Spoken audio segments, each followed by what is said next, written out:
Hi, everyone. I'm Ben. And I'm Logan, and we're the Robins. Welcome to the Resting Place Podcast.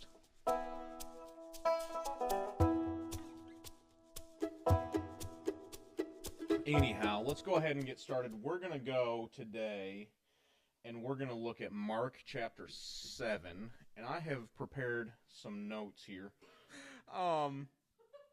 We were on the cruise ship in the middle of the ocean, and a couple of pastors went with us on the cruise with our friends, and one of them asked me what the Lord had been speaking to me about. And that's always such a loaded question because, well, what of the 1,000 things would you like for me to tell you that he's talking to me about? Yeah, do you have a month for me to share with you all the things? But the two things the Lord has not stopped highlighting to me, and I'm going to continue to teach on these until he stops highlighting these things to me, are humility and the care of the Lord. And how there's a symbiotic relationship in his humility and his care for us. I think that's a very easy case to make in Scripture, that there's a symbiotic relationship between the humility of Jesus and the care that he takes for people. One of the things that we have done, especially in the American church, I can speak to that. Sometimes people mention different churches and how they're almost speak of them in a utopian way because they just don't know anything about those churches. Like, people talk about the East and how it's kind of like utopia, the Eastern Orthodox viewpoint, and it's different and it's less legalistic. Well, there are something like 26 or 40 divisions inside of the Eastern Orthodox Church, and there's other things that the church is the church everywhere. The Russian Orthodox and the Greek Orthodox don't get along, and the Syriac Orthodox and it turns into a thing where it gets cut up pretty quickly. So while I appreciate so much of their viewpoint that I have been studying, and I'm studying it more, I'm not going to become an Orthodox. I know some of my friends were worried that I was going to go Orthodox because my beard had grown to the point that I had almost become a full-fledged Orthodox priest. I almost had. And if I were going to be a priest, that would be the best kind of priest to be, really, because there's the whole you don't have to not get married thing, and that's obviously a huge plus. I'm married. Although I think if I were a Catholic, they'd grandfather me in, but if something happened to my wife, I'd just be up a creek, and that's no good for anybody. So, I'm sorry. I'm trying to get pointed, and I'm making myself laugh. But the Lord won't stop speaking to me about his care and about humility. And so it says, the old church used to say that he condescended. I think it's in the King James, that he condescended to become like us. So he came low to become like us. And even in the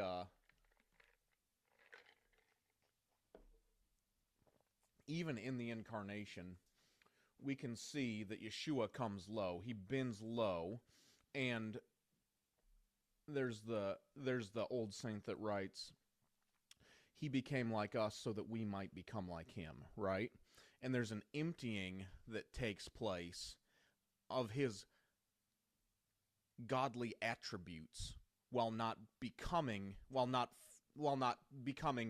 unlike himself, and he marries God and man perfectly. There's such a humility in that, and that's something that I could explore. Gosh, I could explore that probably the rest of my life, and I've got a friend who's just nerdy enough to explore that with me, and we could have conversations back and forth for the rest of our lives, and probably will, based around those things. I had a conversation with, it's Luke Fulcher. So, Luke, if you ever mention this, you're my nerd friend, and he's also way smarter than me, so it's hard for me to keep up on most conversations, and I feel like I'm boring him sometimes when I talk because he's so intelligent. So that's always humbling. If I ever want to feel like I'm not that smart, I just talk to Luke. That's what I do. If I ever feel like I'm getting pretty smart, like I'm doing pretty good, I'm intelligent, and I just really have to talk to Luke, and I find out real quick, like, I'm really not all that intelligent. kind of a dummy, actually. I'm going to just put the dunce hat on and sit in the corner for a minute. But Luke and I were having a conversation about original sin, inherited guilt, and total depravity this week. And that's one of those conversations that you probably could parse out and have over a long period of time. And I'm working through exactly what my thought process is on original sin, inherited guilt, and total depravity. I reject total depravity completely almost. I can't go there. In fact, I can't go there to the point that I don't think Jesus could have been incarnate if total depravity were a true doctrine. I don't think that he could have, especially the way that Calvin writes it out and the way that Calvin writes his doctrine. And I'm actually seeing how that the doctrine of total depravity has intermingled into our thinking and separates us from God in our thinking and makes our relationship more difficult with the Father than it ought to be. The doctrine of total depravity being that we're completely unable to seek God, that we're born into wickedness, that we're damned from our first breath, and that children are vipers in diapers, as they say. And you can listen to multiple people that I have respect for, like R.C. Sproul being one of them, who's a great theologian, but he's so wrong on that point that I almost wanted to go through a screen and have a conversation with him with my fists. Tell me Lennon's a viper in a diaper. Now, maybe this week she was, because she's going through a leap. This week she was going through a leap, and she's a bit grumpy, but she's happy today, so she must be on the other side of it. I fed her a bunch of French fries at lunch, and she got happy real fast. I said, "You want some fries?" And she said, "Fries?" She lit up. I said, "Yeah, I'll get you some fries. I know the way to your heart." And I think I reject inherited guilt from Adam as well. I don't think I'm inherently guilty of Adam's sin. I think I'm under the penalty of death because of Adam's separation from God. But I don't believe that I'm under the penalty of Adam's sin. That would be unjust. I don't think you can make a biblical argument. Maybe you can, but I think you have to twist some scriptures to make an argument to say that each of us born, especially on the other side of the finished work, are born into an inherited guilt from Adam that Yeshua dealt with on the cross. You cannot say that. Now, where do I land pre the finished work is going to be something that I'm probably going to have to wrestle through.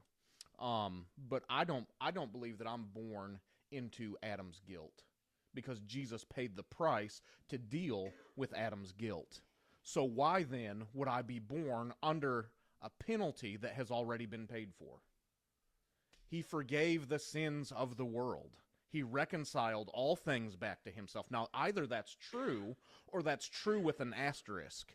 And we have to decide if we're going to allow legalism to place an asterisk on our thinking. And I just reject that completely. So I do not fall in line. So if you're ever curious, I do not believe in total depravity. And for all my Calvinist friends who will never listen to this, you're wrong. You're wrong.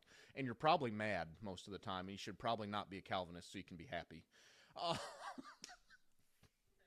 My friend Phil and I were having a conversation about how Calvinists are upset all the time. God bless them. I have a bunch of really good friends that are Calvinists, and they're good people. They're really good folks. So total depravity, reject. Also, inherited guilt from Adam, reject. Where does original sin fit with sin nature? And that's kind of where I'm wrestling right now, and I don't know why I'm sharing all this with you guys, but I'm wrestling through the doctrine of original sin and sin nature, and what are we predisposed to from our birth, and those sorts of things. I'm trying to decide where I stand on all of that. So just to give you a theological update from what's going on in my mind this week, I know none of you were wondering, but I wanted to give you that update just so you would know. Lou is over there. I could probably pick Lou's brain. He could help me a little bit after I get done. So maybe I will, Lou.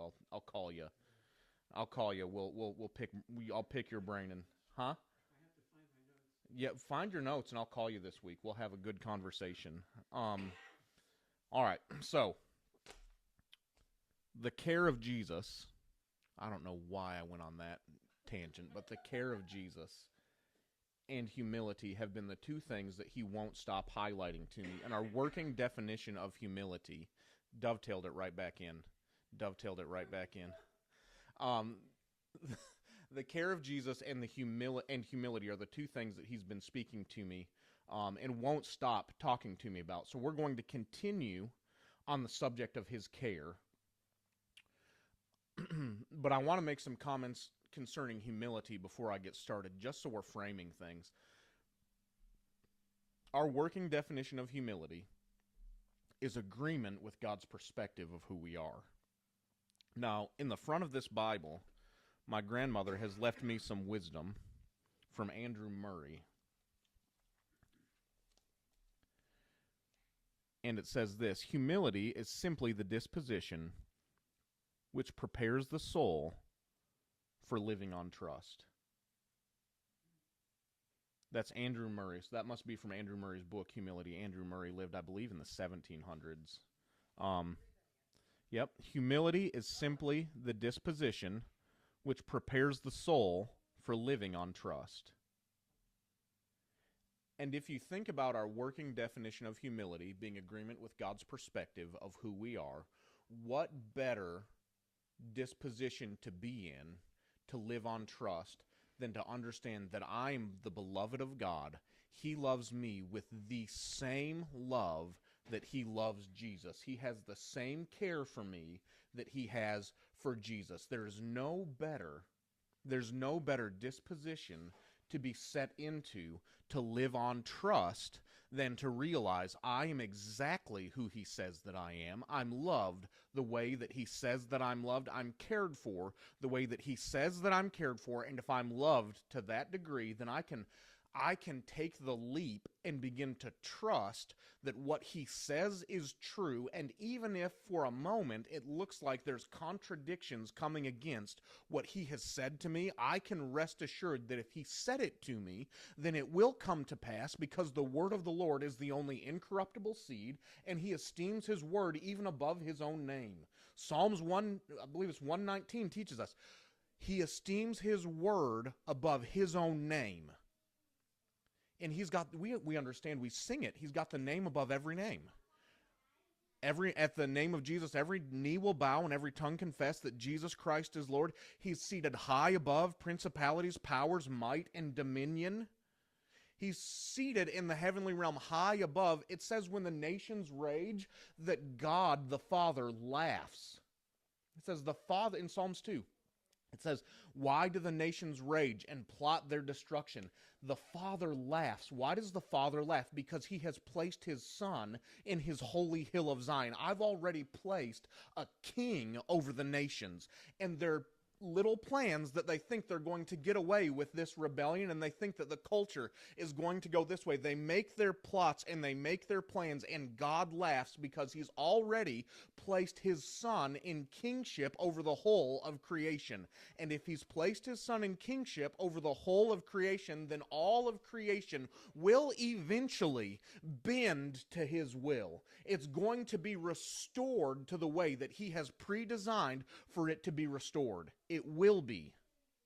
He uses us to accomplish that, and that's where we get into some issues. We use as human beings to partner with him in the restoration of all things, but we're learning, we're waking up, and we're realizing that we're now ministers of reconciliation, as Paul teaches. We're ministers of the reconciliation of all of creation and all of culture.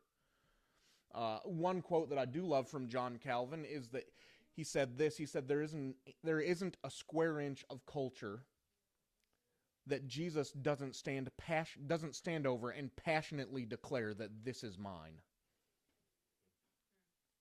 Oh, that's that one. I've remembered that ever since I was in college. There isn't a square inch of culture that Jesus doesn't stand over and passionately declare, this too is mine.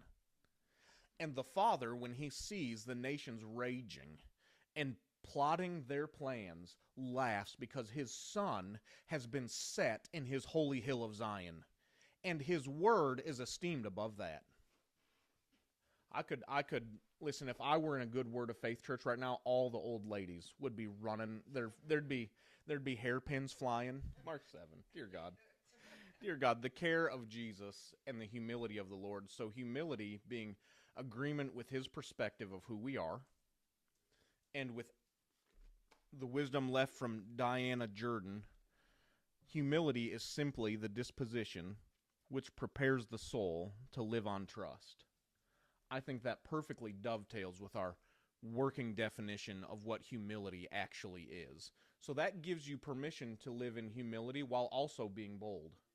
And that gives you permission to live inside of humility, and it's not it's not coming outside of humility to live a life of boldness and allow yourself not to be downtrodden and allow yourself we conflate false humility with real humility so much that we have a hard time really understanding what humility is.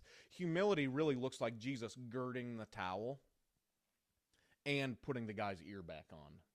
It's not hiding away who I am. He girds the towel, washes everyone's feet, washes his betrayer's feet, and then in the garden, when when the high priest's servant, Malchus, his ear gets cut off by Peter, in a moment of trying to protect his Lord, cuts the man's ear off. He was aiming for his head, and he's a bad aim. He's not a swordsman, so he misses and clips his ear. He puts his ear back on while allowing himself to be arrested because he understood that his time had come. So you can walk in humility and your identity, and there's a symbiotic relationship between humility and our identity. And I sometimes think that we get into false humility to the point that we restrict ourselves from being who the Lord has actually made us to be.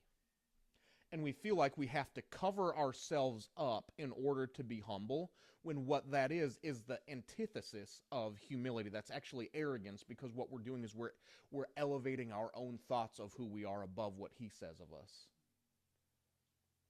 And that will restrict your function 100% of the time. 100% of the time it will restrict your function. So, I think his humility played perfectly into his care. And we have elevated his power. We've elevated his ability to intervene, especially in evangelical circles. God's powerful. God's got this. He can do this. If God chooses, he'll intervene and he can save me from all of this. And we've elevated his power to the point that the first thing we think about God, if I were to talk to people who believe in God, so I'm not talking about an atheist, I'm not talking about someone who doesn't believe in God. If I were to talk to most Christians in especially evangelical culture, the first thing that would come out of their mouth would either be sovereignty or power. Those would be the first two answers that I would get from most people, because we have elevated his sovereignty and I think a false understanding of what sovereignty actually is, but sovereignty and power above all of his other attributes, to the point that they almost become secondary to his power. And it plays into the wrathful judge that has all power to save us, but withholds salvation from us because we're totally depraved. So, what then is the answer? The answer then is to elevate his other attributes to the point that they become co-equal with his sovereignty and power. Because it becomes very imbalanced, and I think a false view, it becomes very imbalanced and a false view of who God really is when we elevate his power above his compassion. And if you believe that John 1, verse 18 is true, that Jesus gives us the perfect picture of who the Father is, and we like to say that he's precisely what the Father has to say about himself, if you really believe that to be true, and I do believe that to be true, then his compassion motivated extending his power 100% of the time. They were not separate acts. You can't separate the two. You can't separate his care from his power. You can't separate his compassion from his power. A.W. Tozer says this: everything he is involved in every act he does.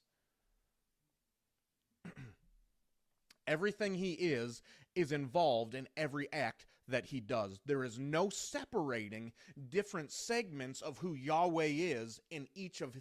So we like to, it's a real moment of judgment, and he cleanses the temple, and we think about the cleansing of the temple, right? He braids a whip, And we like to play it up like he's thinking about this, like, I'm going to get him. I've been waiting on this moment, and I'm going to clear this thing out. That's not at all what that was. His compassion was motivating that moment. His compassion was motivating the clearing out of the temple, because you cannot separate judgment, if you're going to call that judgment. You cannot separate compassion from judgment. Even his judgments are bathed in his compassion. Even his judgments are bathed in his care. And we like to say this when he's, especially on the inside of the new covenant, inside of the better covenant that we live in, we like to say this: his judgments are aimed at what hinder beloved identity. The Mike Bickle quote, all of his judgments are aimed at what hinder love. And Pop heard that and said, I think that you could also say, and I think it may be more true to say, he judges those things inside of us that hinder beloved identity. So his judgments are never aimed at me. They're aimed at setting me free. And the pain that sometimes accompanies some of the judgment is a witness that I have allowed myself to marry some things, or allowed some things to take root in my spirit that have done nothing but choke out the seed of the word of the Lord. So he's being a good gardener, and he's pulling weeds, and if there's pain inside of pulling weeds, it's a witness that we have allowed ourselves to marry some things that are not true about ourselves. We've allowed them to take root in our interior garden, and if there's pain in pulling them out, we've married our thought process, and we've allowed it to become part of our identity, things that are untrue about us, and Yahweh is committed to bringing out what's true in us. And you cannot separate his care from those moments. His care is what's actually motivating those things. Compassion is the great motivator of God.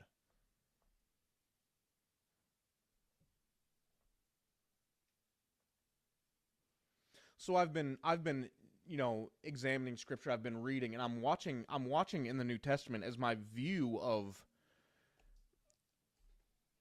I can't stop seeing his care. I can't stop seeing his compassion, and I can't stop seeing him do unnecessary things.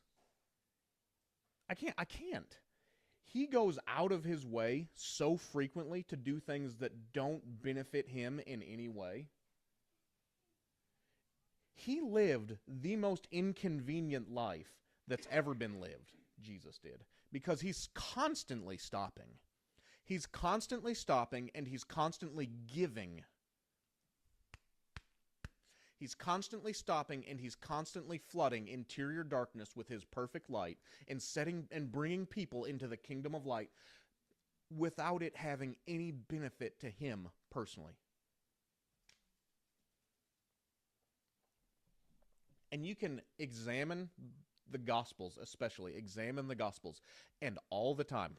And Jesus stopped. And Jesus pulled aside. And Jesus was doing one thing, and he ended up doing another thing. And he intended to go here, but the people were starving, so he broke bread and fed 5,000 of them because they were starved.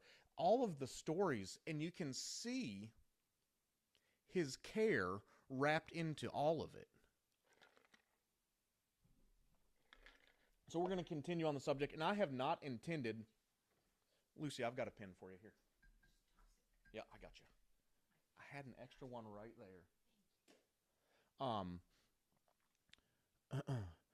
I have not intended for... This is our 5th gathering in a row, talking about the care of the Lord.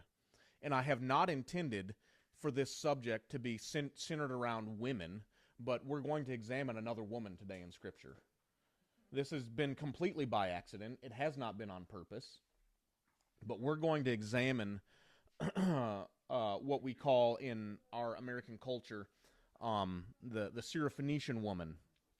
I've written a little bit here to get started, and I'm going to get into my notes now. So we've got probably 15 minutes left for how much I've prepared notes. So 15 minutes, and we'll be wrapping this thing up. I'm lying to you guys right now. Jared's like, oh my God, yes.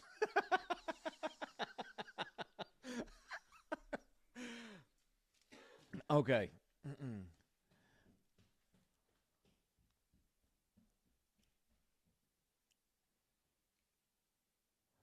I'm going to start today with a question.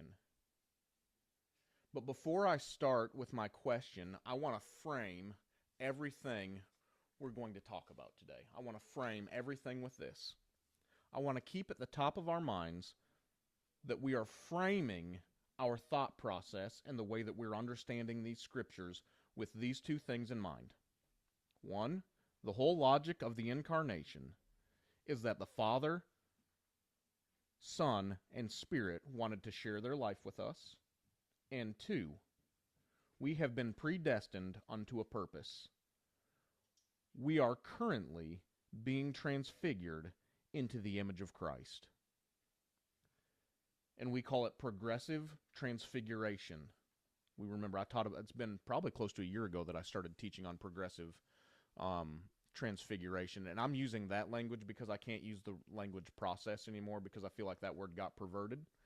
And we're progressively being transfigured. That does not then mean that we're being taken through a slow, arduous process, although there are some slow aspects to this. It does not mean I can't do the word process. I've got my own wounds around the word process. So progressive transfiguration is the word that I use, so I don't have to say it. The whole logic of the incarnation is that the Father, Son, and Spirit wanted to share their life with us. And two, the purpose of this is that we would be transfigured into the image of the Son, and we are currently being transfigured from one greater level of glory unto another greater level. That's one of the things that the Orthodox Church does so well, is they talk about the glorification of the saints, and they're not afraid to talk about the glorification of the saints. You're being glorified. When you're walking, when you're walking through this life, you are not stumbling from one failure to the next. This is one of the things that gets my goat about the evangelical church, is the way that we have taught this, is we are stumbling from one failure to another failure to another failure to another failure, and we're getting by just by the grace of God. Yes, we are getting by just by the grace of God. You got that piece right, but we are not stumbling from one failure to the next failure. You cannot find that in the writings of the New Testament authors. What you find is the progressive glorification of the saints. So if you fail, there's grace and mercy for your failure. There's no need to stay in remorse is good. Godly remorse is a good thing. It leads to repentance. But we don't have to then stay there and say, I'm just a sinner saved by grace. You are a sinner saved by grace for a moment. And after that moment, you're now a beloved son and beloved daughter of Almighty Yahweh, and you have begun the process of being transfigured constantly and consistently into the image of Jesus. And when we begin to find that we're bumping our heads on a ceiling, it's not that, I'm just totally depraved and totally incapable of being like Jesus at all. It's the Father saying, hey, there's some things that I'm going to deal with my perfect light on the inside of you, and I'd like to have a conversation with you about this specifically. And we'll bump our heads on that ceiling until we give to the grace of having that conversation with the Father, and we come into repentance. But I am not going from one failure to the next failure to the next failure and barely getting into heaven. No, friends, we're being glorified into the image of Christ, and all of creation and all of culture is waiting for a group of people to realize that you're not a failure who's barely gonna make it. You're being glorified into the image of the Son. That's what's going on. That is a orthodox view of the New Testament process that the believer is brought into. You're being made into the image of Christ, and predestination is a thing. We have all been predestined. We have been predestined to be transfigured into the image of Christ. So when we move from one thing to the next thing to the next thing, you have either the truth that you can believe about yourself, or you have a delusion that you can believe about yourself, and one will feed one outcome or the other. Because I've noticed some things about people that believe they're barely making it, and we're going from one struggle to the next struggle, one failure to the next failure, and I'm just never gonna get it. You know what happens to them? They never get it. And they live a life living on the scraps of the gospel. They believe a non-gospel. And by the grace of God, it's faith is the entryway into heaven, but you completely miss the kingdom here on earth. Completely miss it that way. And is life difficult? Yeah, life is real hard. Extremely difficult. And there are things that happen that I cannot explain. I can't explain. I was having that conversation again with my friend Luke last night. There's difficulty, and I don't know why Jesus said storms will come, but he promised us that's one of the things that will come are storms. And I don't understand it, and I don't understand suffering, and there's some things, and I have some theological thoughts that could probably get me to a place where I mentally ascend to the place where I can understand, this is what's going on. Ultimately, our experience is an experience of endurance, and why is endurance important to the Lord? I'm having to wrestle through that thought process too. Why is endurance important to Jesus, and what does it produce in the life of the believer that is so attractive to him? Because I can look through the lives of all of the New Testament authors, and they all had to have endurance. And I can look through the lives of all of my heroes of church past, and they all had to have endurance. And one of the things about the people that I would consider some of my heroes that are alive today, the Heidi Bakers of the world and that crew, and you can throw Damon in there, and Bill Johnson and all the others, Randy Clark, all of them, they've all had to endure through really difficult things. And I don't understand exactly what, and maybe I'll get there someday, or maybe it'd just be left in mystery. I don't know. But one of the things that I find is that in the middle of difficulty, you can believe one of two things. You can believe, I am being transfigured into the image of Christ, and there's something about this, although he didn't send this to me, that is going to produce him in me. Or I'm a totally depraved sinner, and I'm getting what I deserve. And I'll just struggle from one moment of being totally depraved to the next moment of being totally depraved. And you're no further along down the road on the other side of that. Guys, we have to begin to come out of that kind of thinking. So, we're framing this with the logic of the incarnation that I have tried to keep in front of us for almost 2 years now. I've tried to keep in front of us, and for the next however many years, I'm going to keep that in front of us. The whole logic of the incarnation is that we would share more of the life of the Father. 2, we are currently being transfigured into the image of Christ. Currently. I don't care if you feel more dry today than you felt ever in your life. You are currently being transfigured into the image of Christ. I don't care if you haven't felt his presence in months. I don't. You're currently being transfigured into the image of Christ. That's what's true. And you have the choice to live in delusion or the truth. You get to choose.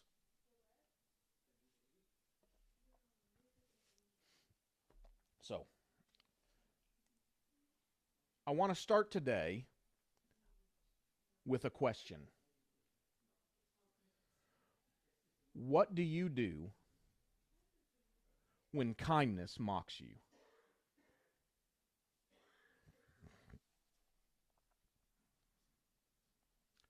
How do you respond when kindness ignores you? How do you respond when kindness mocks you? And how do you respond when kindness ignores you? Because there will come times in our lives where we feel like the Father is completely ignoring what we're trying to say to him. I have lived through 1.5 years of some things that I've been trying to talk to the Father about, and he has felt like I've been being completely ignored. Maybe that's too honest.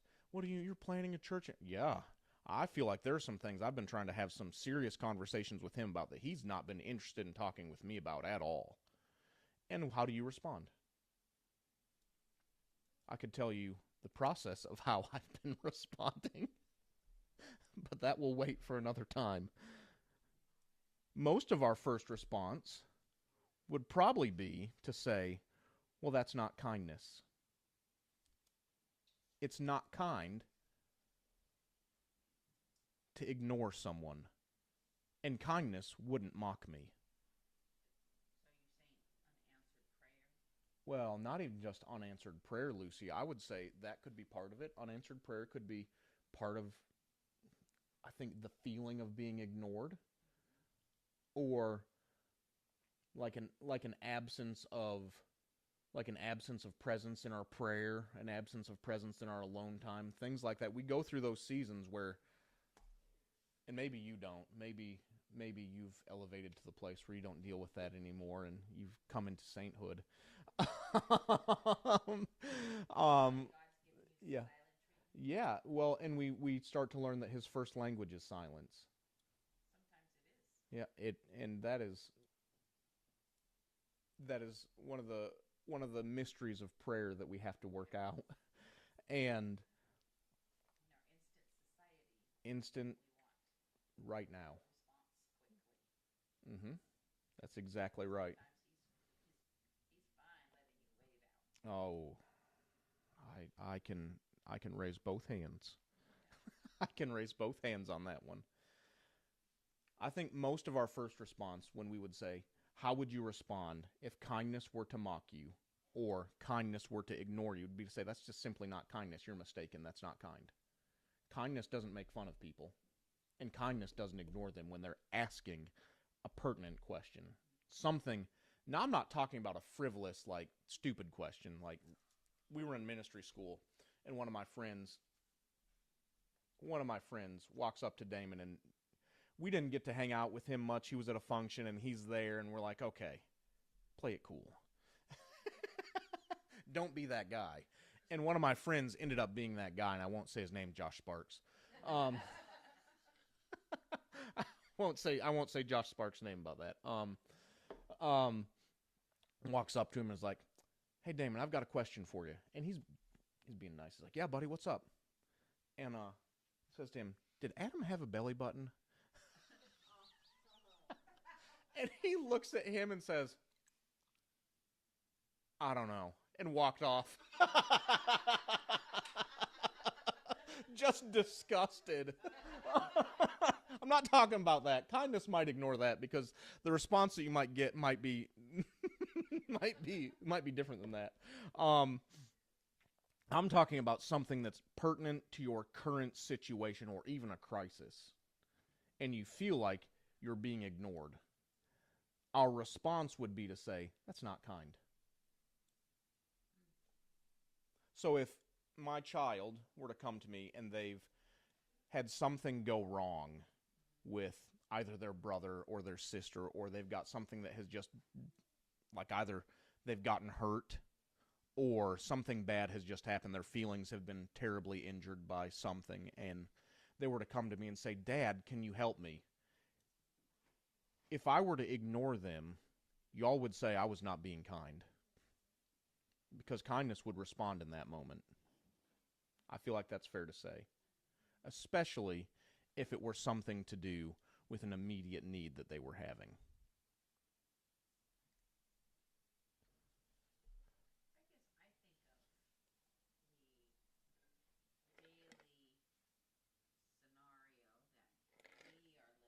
Mm-hmm. Yep.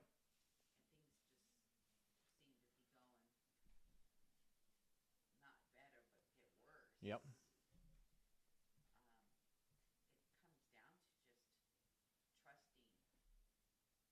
I agree. There's an aspect of that I completely agree with. I completely agree with that thought. And if you'll give me about 12 minutes, we're going to get to that. That's okay. That's okay. No, no, no. No, no, no. I'm not correcting you. That's fine. And my thought process is already there, and I agree with that.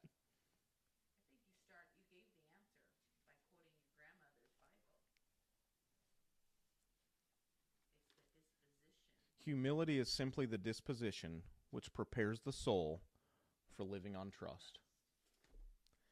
And the symbiotic relationship between trust and faith and the transfiguration of the saint. There's such a symbiosis that takes place there. Um, But I really think that our knee-jerk response to something like that is, that's not kind. And like I'll be transparent and say I've even had to wrestle through some moments in my relationship with the Lord where I'm like, man, you say you're kind, but what in the world is this about? This is not kind. In fact, this is the opposite of kindness. This feels a little bit mean. And there are some things that we attribute to him that are not him. And there's some things that need to be weeded out there. There's two sides to that coin. But the question remains, how do I respond? Let me phrase it this way. How do I respond if kindness were to mock me or to ignore me? Well, my first response would be, that's not kindness. Kindness wouldn't mock me, let alone ignore me, especially in a moment of need. Kindness is by nature kind. Kindness doesn't mock, and kindness doesn't ignore, certainly not in a moment of crisis or great need. This is precisely the tension that you can call her either Eusta or Justa, I think Eusta sounds better, so I'm going to say that, found herself in. We know her as the Syrophoenician woman, but in church history, she is known as Saint Eusta. And her daughter, Bernice, was, to quote the King James Bible, grievously afflicted by a demon. And we find her story in Matthew 15 and Mark 7, and I want to just look at the Mark 7 narrative. So it's Mark 7, and it's verse 24. It says this, Then Jesus left Galilee and went north to the region of Tyre. He didn't want anyone to know which house he was staying in, but he couldn't keep it a secret. Right away, a woman who had heard about him came and fell at his feet. Her little girl was possessed by an evil spirit, and she begged him to cast the demon out of her daughter. Since she was a Gentile born in Syrian Phoenicia, Jesus told her, First I should feed the children of my own family, the Jews. It isn't right to take food from the children and throw it to the dogs. She replied, That's true, Lord, but even the dogs under the table are allowed to eat the scraps from the children's plates. Good answer, he said. Now go home, for the demon has left your daughter. And when she arrived, she found her little girl lying quietly in her bed, and the demon was gone. If you look at the Matthew 15, and I'm just going to look at this very quickly, the Matthew 15 narrative, it says this.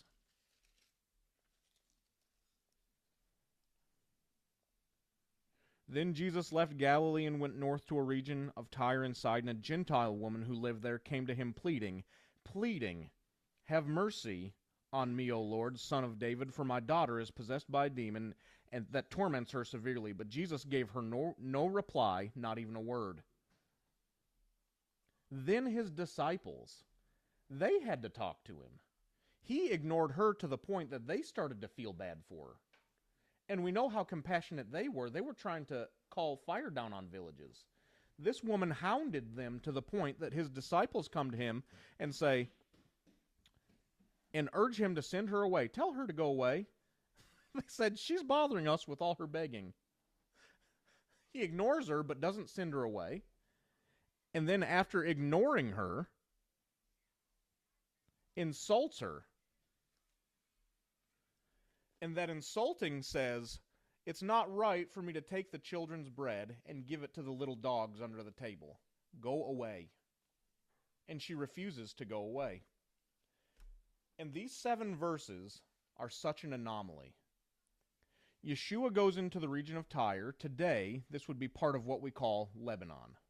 So he goes into to the area of Lebanon, and a Lebanese woman, and Mark, who is not known as an author for flowering things up with details. So Mark's gospel is known as the gospel of action. I don't know if any of you have ever heard that before, but you'd consider Mark's gospel sort of the gospel of action. His narrative takes you from one moment to the next moment without a lot in between. You're not getting many details of his travels. You're seeing him move from the cleansing of the leper to the feeding of the 5,000 to the to the Mount of Transfiguration. You're moving from one thing to the next, to the next, to the next very quickly. There are more miracles recorded in Mark than any of the other Gospels. It's a Gospel slam-packed with action.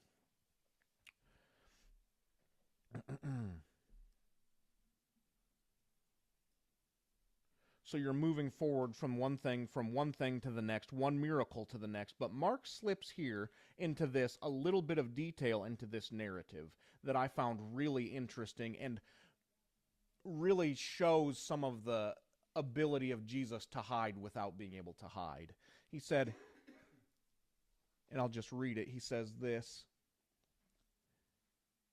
he didn't want anyone to know which house he was staying in, but he couldn't keep it a secret. He didn't want anybody to know where he was staying, but he couldn't keep it a secret. It's so much in that little statement. I could probably meditate on that for a year. He didn't want anyone to know where he was staying, but he couldn't keep it a secret.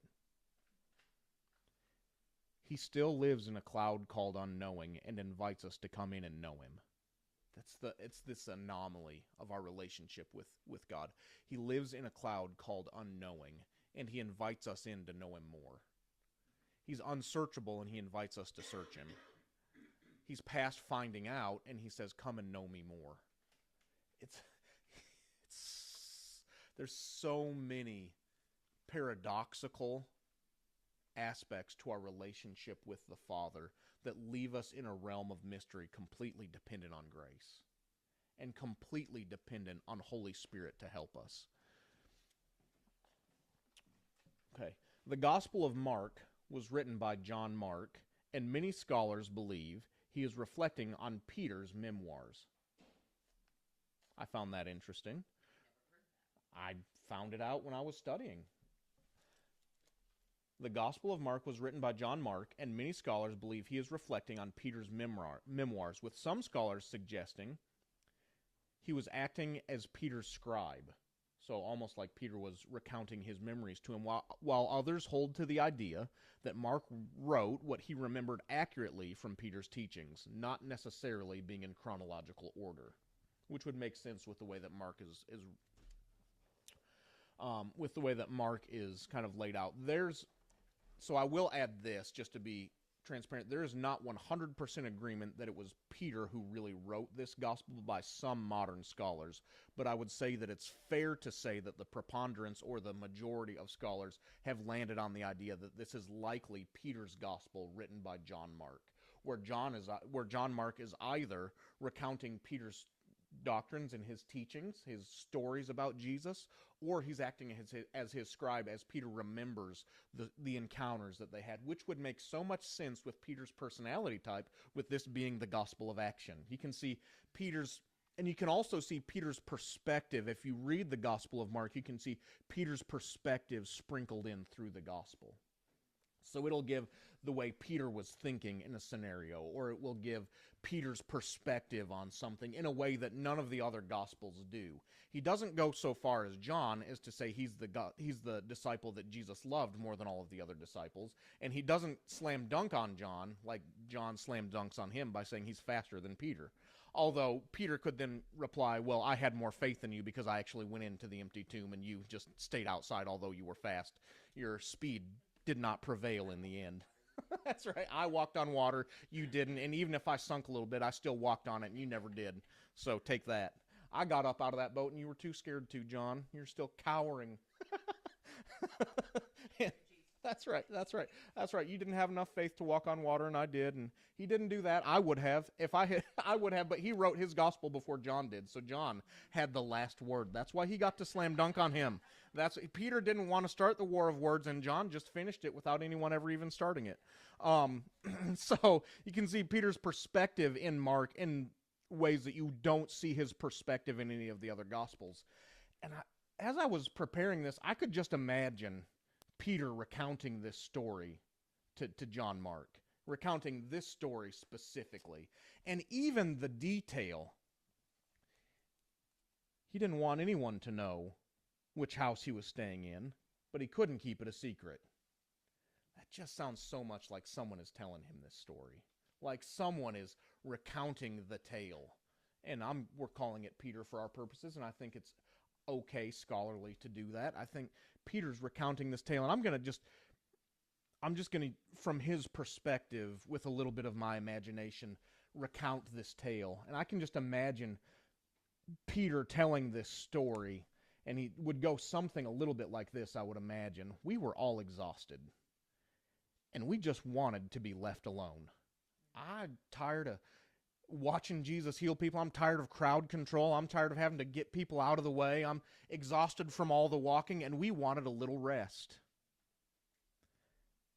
And this one woman, I don't know how she did it, but she found us. Jesus always had this ability to hide without being able to hide. He hid for 3 years from the established order, but could never hide from a hungry heart. He hid for 3 years from the established order and prostitutes and tax collectors and sinners he couldn't hide from.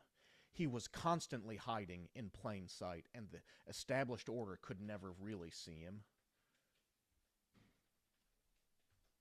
But to the heart that was open, he was always visible. And I can imagine Peter talking with John Mark and saying, he could, if you were even the slightest bit hungry, you could never hide from Jesus. Jesus could never hide from you. If you were the slightest bit hungry, he could never hide from you. I don't know how she found us.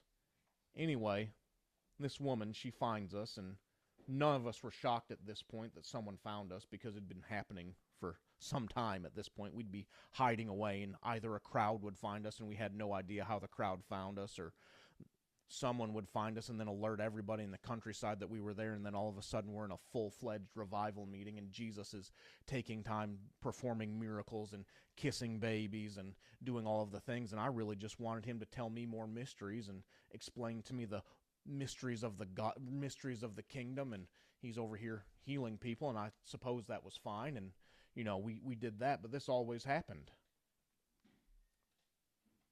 We were irritated by her. We weren't shocked. I think that would be a very Peter-like response, being irritated and not shocked that this woman had found him.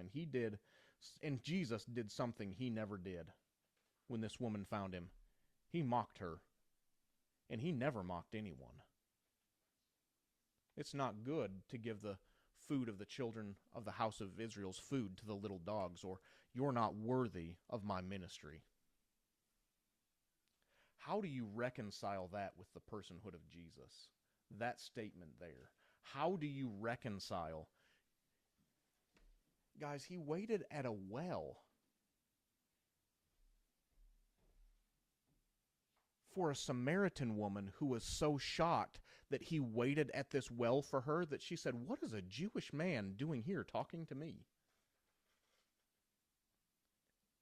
And this woman comes to him and says, "My little girl is grievously afflicted by a demon. I need help, and no one else can help me. Will you help me?" First, he ignores her. He'd ignored people before, but he'd never mocked anyone. He mocked her. And I didn't realize it then, but I can see it now. He wasn't mocking her at all. He was drawing what was true out of her.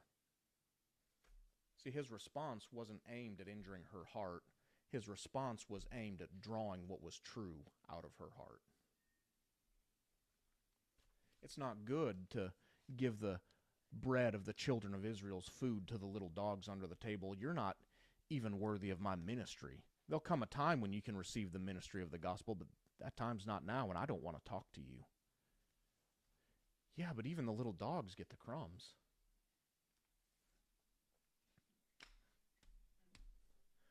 Kindness ignored her, and then kindness mocked her. Jesus is the manifestation of kindness, guys. Kindness is a person, and his name is Jesus. Can you imagine with me that this woman has traveled as far as she has traveled to find a man who's trying to hide, falls down at his feet, and looks into the kindest eyes she'd ever seen, and those kind eyes ignore her. And then when she bothers his disciples to the point that he decides he has to say something to her, those kind eyes say things that cut to the bone. How do you respond in that moment when who he is not agreeing with the response that you think you should receive from him? And what he was doing with this woman was inviting her close and drawing what was true out of her heart. What's really true here? What's really going on here? What do you really need? Or what's really going on? And this is the conclusion I've come to. And I don't like this part. This part I don't like at all. I don't like this part. Resistance will draw what's true out of you in a way that nothing else can.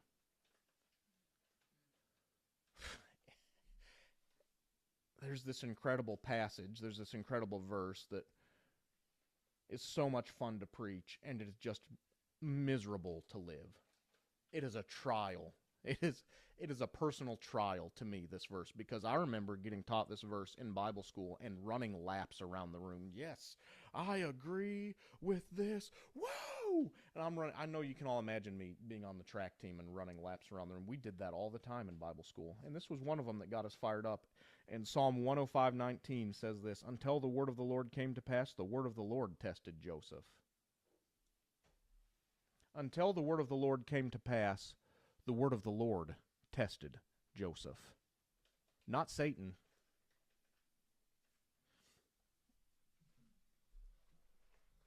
Not Satan. The word of the Lord tested Joseph.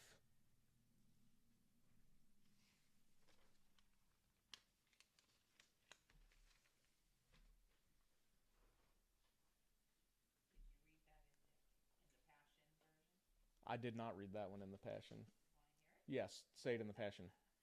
God's promise to Joseph purged his character Yeah. until it was time for his dreams to come true. Purged his character until it was time for his dreams to come true. See, the Lord has this incredible ability to give you these promises.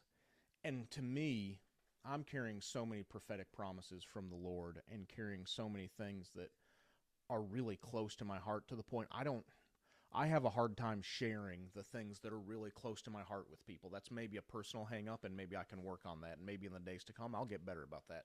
But I've just kind of learned it's not as important to most people as it is to me. And if I'm going to share the deep things of my heart with you, I'll talk to everybody. Guys, I love everybody. But if you want to hear the really deep things of my heart, the things that are like as close to the beating heartbeat of my soul as anything else, there's got to be some equity there in that relationship. I've got to understand that you're going to treat that with some care, because I'm not just going to, and it sounds bad, but I've just kind of learned that you start sharing things with everybody, and what you're doing is you're casting your pearls before swine, because they're not going to care at all. And the Lord has this incredible ability to give you these promises and then have seemingly no interest in bringing those to pass while telling you to believe in the word of the Lord. He has this great ability to have someone prophesy the truth of the word of the Lord to you, and you know by the witness of the Spirit and by the witness of Scripture and by the witness of spiritual authority, that's true. My God, that's the word of the Lord to me. And then the Lord shut heaven up over that word for years at the time and be no more interested in speaking with you about that word than the man in the moon. And I'll use this example. We got the word for Iowa 5 years before we got sent to Iowa. Yeah, we were there 7.5 years, 5.5 years before we got sent to Iowa. We got the word of the Lord about Iowa. 5.5 years. And I begged God for 3 years to start talking to me about Iowa. And he would not talk to me about Iowa. Instead, he wanted to talk to me about my character. Instead, he wanted to talk to me about the things in my life that were not godly And I was like, that is not fun for me to talk with you about. I would like to not talk about those things. I'd like to talk about the good things. And the Lord said, no. These things are good too if you'll let me deal with them. And I resisted the grace of the Lord for some time in dealing with some of these until I finally just could not resist the grace of the Lord any longer. And eventually his grace will be irresistible. Eventually it will be. And I don't think he started talking to me really about Iowa until about 4.5 years after he gave us the word for Iowa. It probably took 4.5 or maybe even 5 years total before he really started talking to us, when it started to become time for us to make that leap. And there's still some aspects of this that I don't have complete clarity, and I've been very honest with you guys about that. I don't have a roadmap for this. We get a compass, not a roadmap, and some of that leaves us grasping in mystery for what this thing will ultimately look like. I have an idea of where this may go, but we don't have full clarity on all of that, and there's a trust factor that's involved there. But I want to reframe this with what I said at the beginning. We're framing all of this through the thought process that the whole logic of the incarnation is that the Father, Son, and Spirit wanted to share their life with us. And that we have been predestined and are currently being progressively transfigured into the image of Christ. So what's the end goal? What's the end goal of the word of the Lord coming to pass over my life? Is it the inheritance of the fulfillment of that word, or is the end goal being transfigured into his image, and those things being a benefit that get added to me as I continue the journey of being transfigured into the image of Christ? See, the kingdom works off of inheritance, not earned wages. The kingdom works off of inheritance, not earned wages, and you cannot then earn your way into the fulfillment of the prophetic word. You don't earn your way. You can mature your way, but you can't earn your way. And how then do we judge someone is in a higher state of maturity? Well, they look more like Jesus. This is our measuring stick. This is our measuring stick for maturity, is how much like Christ are they? How much like Christ do they look? And the word of the Lord has this ability to lead you into progressive transfiguration like nothing else will. And this woman gets ignored and then mocked by Jesus, right? What is he doing? He's drawing what's true out of her. And I want to read something from this new book that I've picked up by Anthony Bloom. He's passed away now, but he was an Orthodox priest. And there's some things in this first chapter even that I didn't love, but there are also some things that were mind-blowing. So I love that we can pick up things and not agree with everything, and some things be a huge blessing. And he says this, he's talking about, it's the book Beginning to Pray. And he's talking about beginning to pray, and the first question that he's dealing with is the absence of God in our prayer life, the absence of God in our prayers. And he's talking about our cold heart being the primary reason that God is absent in our prayers, that we have fervency in prayer when something means something to us. We have fervency in prayer when something is important to us, but we lose fervency when something is less important to us, and that's revealing to us that our heart is not really hungry for him. Our heart is hungry for the benefit of being close to him, not really him. And he's asking the question, and it's a powerful reflection. And he says this, there are other ways too in which God is absent, and this is so powerful. As long as we ourselves are real, as long as we are truly ourselves, God can be present and do something with us. But the moment we try to be what we are not, there is nothing left to say or have. We become a fictitious personality, an unreal presence, and this unreal presence cannot be approached by God. There are other ways too in which God is absent. As long as we ourselves are real, as long as we are truly ourselves, God can be present and do something with us. And we can see that in the lives of flawed individuals that are willing to be real before the Lord, and He does so much in their life, and He does so many incredible things in their lives. And there are other people that would appear to have their lives more together, would appear to have things more buttoned up, would appear to be more put together, or even more mature, right?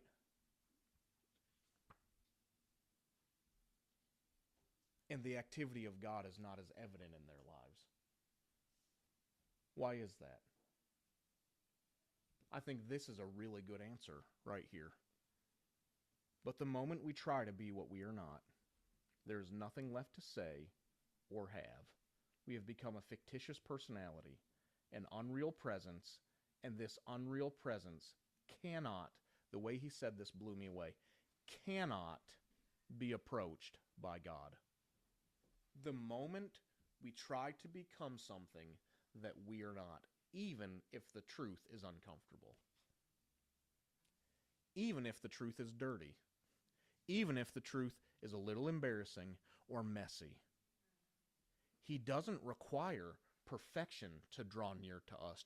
He requires what's true to come out of us for Him to draw near to us. And when the Syrophoenician woman came to Him, I heard one commentator. I was looking at some different perspectives on the passage here, and I ran into a Catholic or Lutheran or Catholic, I don't know which, but the gentleman said that this woman invited Jesus to change. And I thought, that's the dumbest thing I've ever heard in my whole life. I've heard some dumb things come out of ministers before, and you, sir, have said the dumbest thing that I've ever heard a minister say. This woman invited Jesus to change, and He did. What? That's the dumbest thing I've ever heard. And I could go on a tangent, and maybe I will later if you ask me later about what I actually think's going on there. But Jesus does not require that we be perfectly put together, buttoned up, beautiful, or have all our I's dotted and all our T's crossed. He requires honesty to draw near to us. See, He's near to the broken. And we're progressively being transfigured into the image of Christ, but we have to then realize there are things that need to be transfigured for us to be transfigured into the image of Christ. That requires a great deal of humility and honesty, and there's a symbiotic relationship inside of the transfiguration of the believer between honesty and humility in our relationship with the Lord. We agree with His perspective of who we are, and if we are beloved sons and daughters of Almighty Yahweh, if He loves me with the same love that He loves Jesus with, if He cares for me with that same deep level of care that He cares for Jesus with, then I am safe to be honest with Him. And most of the time we don't share honestly what's going on in our lives because we don't feel safe. There's an area of our hearts where perfect love has not yet cast out fear, because fear carries with it the anticipation of judgment, the Word says. And we still view Him as the wrathful judge that's waiting to drop the hammer on me once and for all. I've been dealing with this for 20 years, and surely by this point He's grown tired of me. And the gavel's going to come down on me. If I let Him get close to this dark corner of my heart, the gavel's going to come down on me, and He's going to cast me out into outer darkness, and I'm going to be left completely alone, so I've got to hide.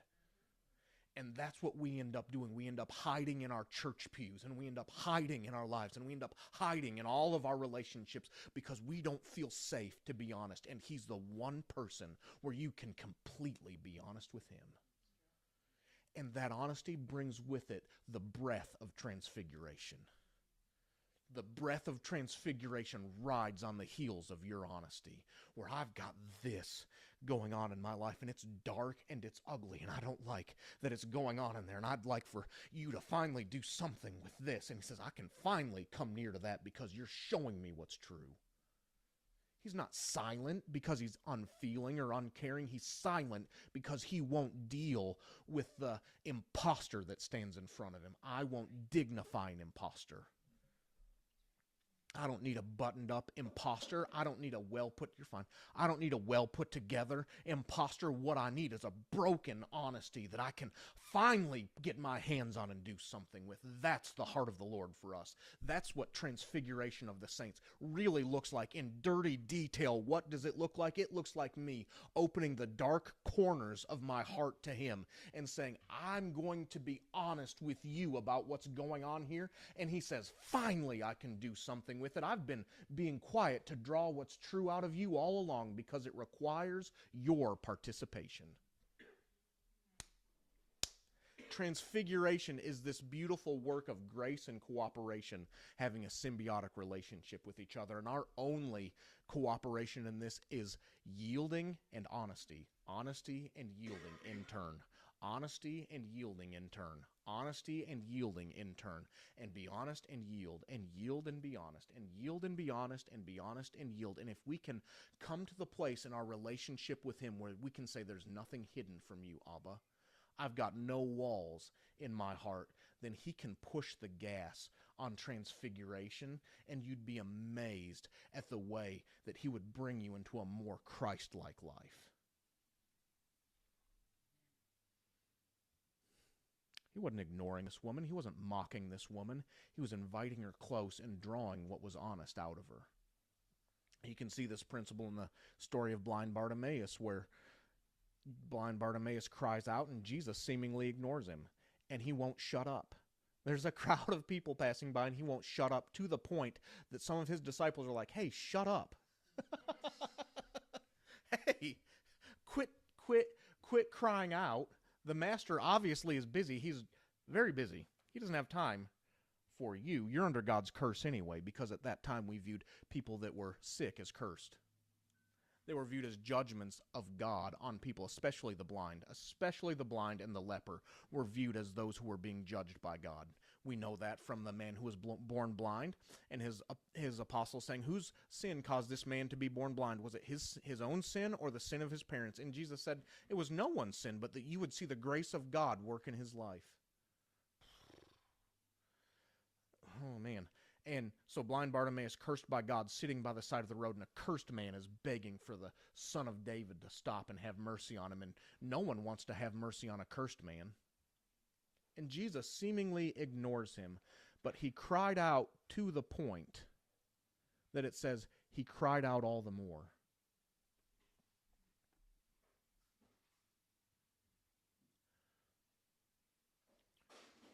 See, resistance from Jesus is not resistance for the sake of resistance. It's an invitation to draw close, because as soon as it says he cries out all the more, what happens is he sends his disciples and say, bring that man here to me. And it's the most beautiful picture of what words of knowledge look like in actual. So the gifts of the Spirit are so mysterious, but we have a beautiful picture of what a word of knowledge looks like, where Jesus highlights someone to his disciples and say, bring that man to me. That's all we're doing when we give a word of knowledge or a word of prophecy. Yeshua is highlighting someone to us and saying, I want you to bring them close to me. It's a beautiful picture of how that works. And it's so cool. They go to him and say, be of good cheer. The master is calling for you. You were just telling him to shut up. What do you mean, be of good cheer? The master is calling for him. That's right. Now we're nice. Good Lord, guys. And we see this beautiful picture of resistance not being judgment. So often we get so... I could say it this way and it would apply more. I get so mixed up with resistance, thinking, my God, I don't know if I'm under judgment or what the deal is. I don't know what's going on. And it's a revelation to me that there are still aspects of my heart that need to be transfigured and brought into the truth, that he's a good father and I'm his beloved son. And there's still some work to do in that transfiguration process. We're still working into that phase, and we're becoming more Christ-like day by day, but there are days when I need to be more Christ-like. I know that's hard to believe. Talk to my children if you need to know anything about that.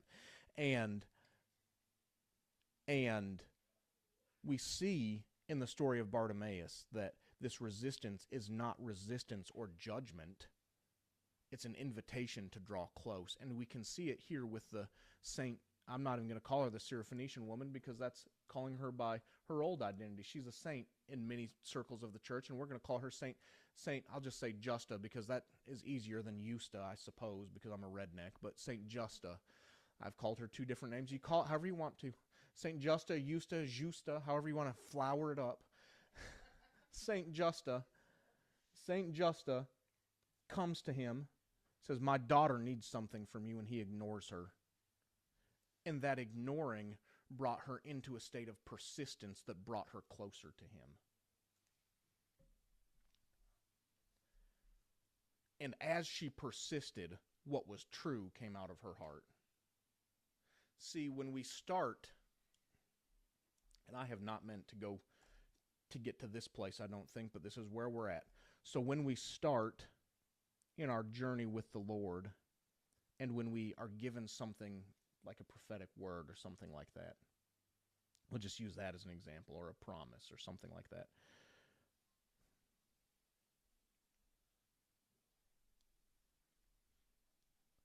Perseverance has a way, or resistance. I'll call it perseverance because that's a positive spin on what resistance is. The perseverance, requiring perseverance, will draw what's true out of your heart in a way that enthusiasm never will. Because you can be enthusiastic and hide.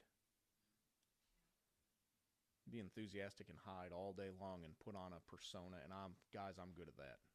I'm good at that. I'm good at being enthusiastic, and I'm good at being like, all of my good attributes, here you are, Father, bless me, for I have not sinned.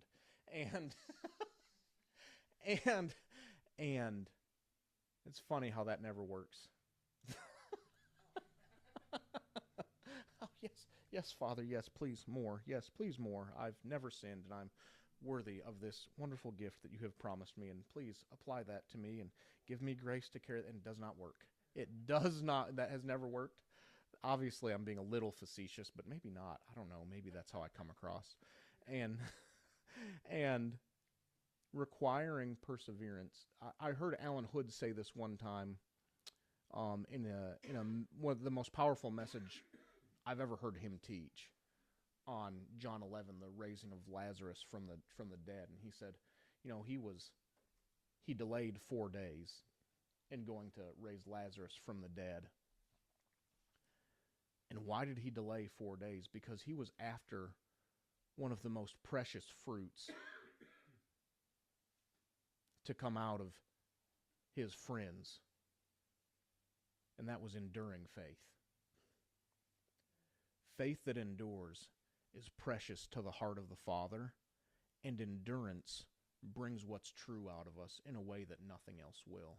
See, there were two different responses in that moment where Martha comes and says, yes, Lord, I believe that you're able to raise my brother from the dead, and even now I believe that whatever you ask of the Father will give to you. And it did nothing to move his heart. He didn't do anything.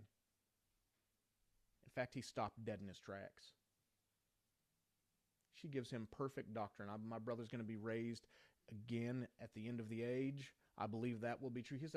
Resurrection looks at her, says, your brother's going to rise again. And she says, I believe my brother will rise again in the resurrection of the saints at the end of the age. And he says, I'm going to raise your brother from the dead. Yes, Lord, I believe that you're able to do all things. And even now I believe that whatever you ask of the Father will give to you. And he stops dead in his tracks at the response of perfect doctrine and perfect theology. Why? Because there was nothing substantive from her heart coming out of her in that moment. He wasn't looking for perfect. He was looking for what was true. Mary, on the other hand, responds very differently and responds with an accusation against him. That's all she does. She responds with an accusation and she weeps. That's all she does. She says, Lord, if you had been here, my brother would not have died. In other words, you didn't care enough to save my brother. You didn't care enough to save my brother. You didn't care that he was dying. You waited after you said this wouldn't end in death, and he died. I had to watch him die after you promised he wouldn't.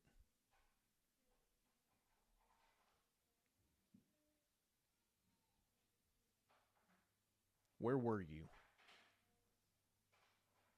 But there was something in her ability to share her heart. It doesn't say Martha wept with him. Oh, it doesn't say Martha wept when she talked to Jesus about her dead brother. It says Mary fell at his feet weeping and said, where were you?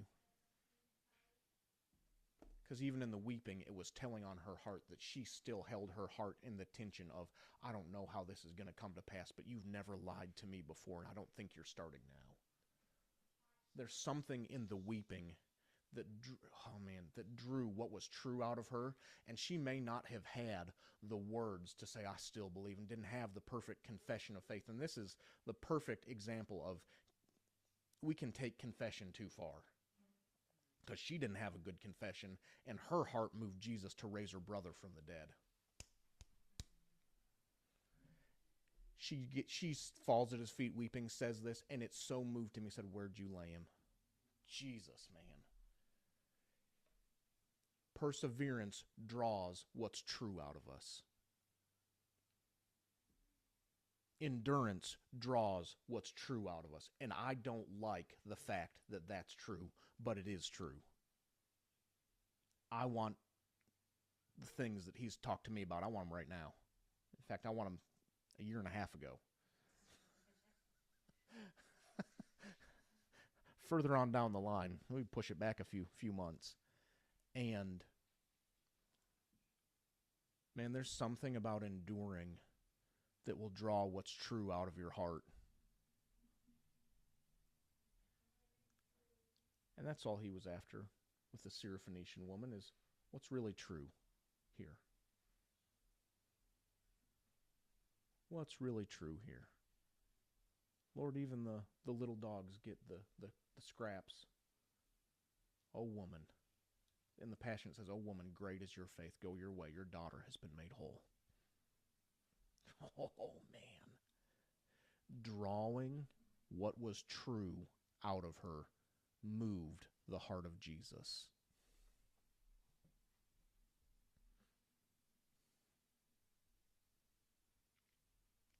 So we're teaching about the kindness and the care of Jesus. You ever see a map of his journeys? He kind of stayed in the same areas.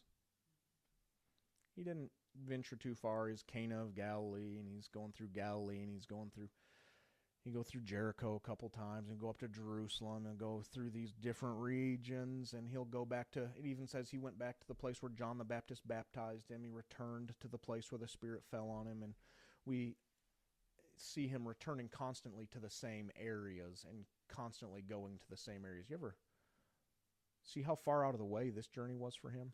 And he had to walk there. He had to walk there. Miles he had to put in on tired feet. Miles he had to put in on tired feet. And it says that he didn't want anybody to know what house he was in. He didn't want anybody to know what house he was in because he was there for one woman.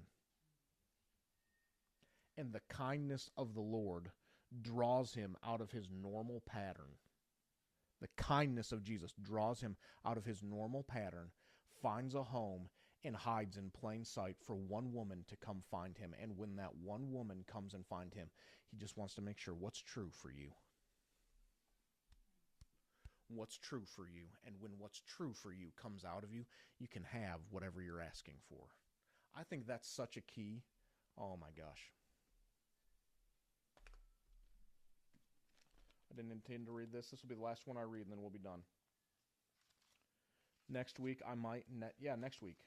I'm used to it being every other week. Next week, I may teach about the Holy Spirit being an extension of the compassion of Jesus, the ministry of the Holy Spirit in the life of the believer being an extension of his compassion on us. We'll see.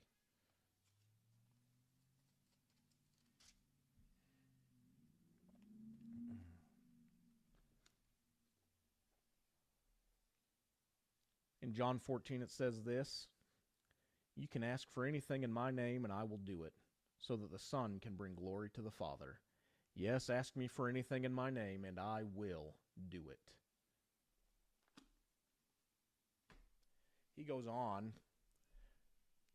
to continually bring up the subject of whatever you ask for in prayer, I will do for you. In John 14:15-16, talking about after his glorification and seating at the right hand of the Father.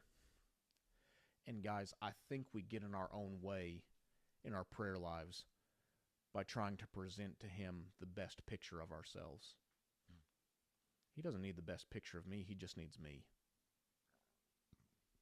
And I think there's a key here in this story to unlocking the life of prayer that Yeshua promised us, where you can ask the Father anything and he'll do it for you.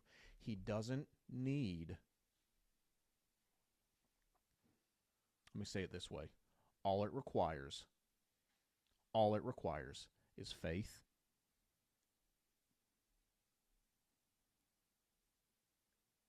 all it requires is faith and honesty coming out of your heart to the Father. The ability to be honest with him in prayer changes the dynamics of our prayer life. And I think some of our inability, let me reframe it and point the gun at myself so I'm not pointing it at anyone else. Some of my inability to be honest with him in the space of prayer is